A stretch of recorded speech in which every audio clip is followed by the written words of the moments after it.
তো তোমরা তো সবাই জানো বাঙালিদের 3টে ঘোরার জায়গা আছে, দীঘা, পুরী, দার্জিলিং। তো আজকে আমরা সবাই চলে এসেছি দীঘাতে।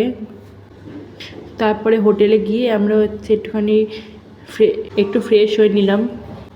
তারপরে আমরা সুইমিং পুলে স্নান করতে গেলাম। কেন আর তোমরা জানো দীঘাতে যা বড় হোটেলে থাকবো সুইমিং পুল থাকবে হতেই পারে না।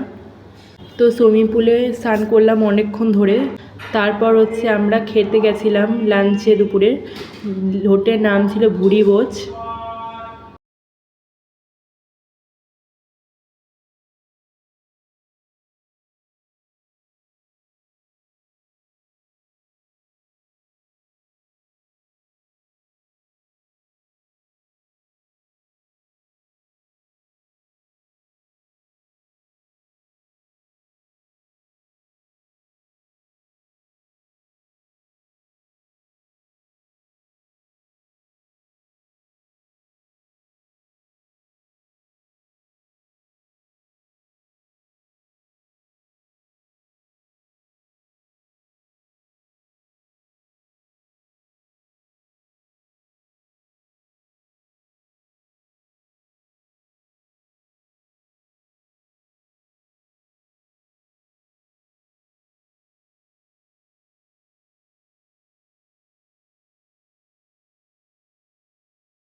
তো তোমরা তো সবাই জানো বাঙালিদের 3টে ঘোরার জায়গা আছে, দীঘা, পুরী, দার্জিলিং। তো আজকে আমরা সব পরিবারে চলে গেছিলাম সবাই মিলে দীঘাতে ঘুরতে 2 দিনের জন্যে।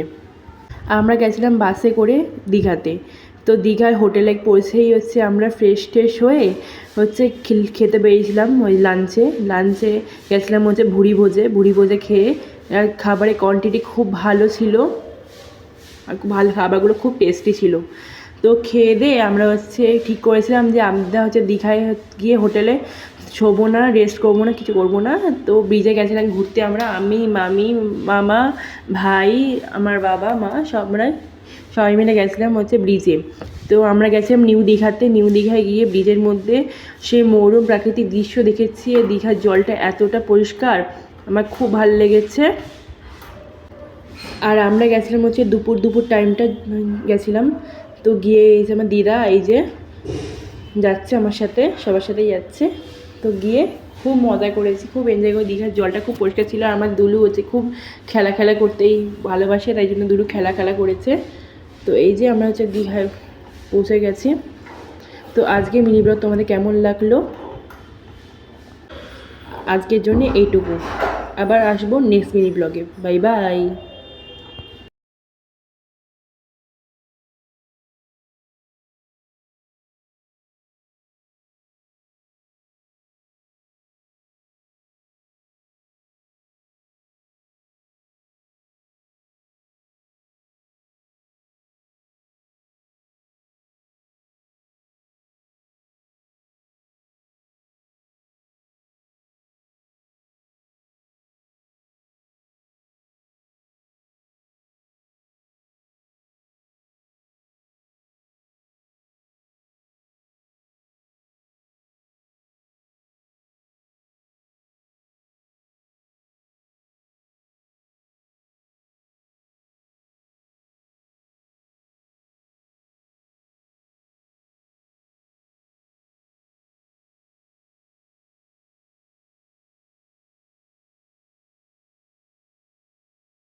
শনিবার দিনকে নিরামিষ খাই। তো ভুড়ি ভোজে খেতে বসেছিলাম। খাবারে ছিল হচ্ছে মাছ, ডাল, বাঁধাকপির তরকারি, চাটনি, পাঁপড়।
আইদুলু টাকা দিকে বিষয় বিষয় হাঁটা হাঁটা হাঁটা। এই যে থালি খাবারের। তারপর ওখান থেকে আসছিলাম আমরা নিউ দীঘা মানে সি বিচে। তো সি বিচে অনেকক্ষণ ধরে একটুখানি ঘুরলাম ফিরলাম। আর এই যে আমাদের দুলু একটু হাঁটু হাঁটু করছে। তো আজকের জন্য মিনি ব্লগটা এইটুকুই। টাকা দিকে বিষয় বিষয় হাঁটা হাঁটা হাঁটা।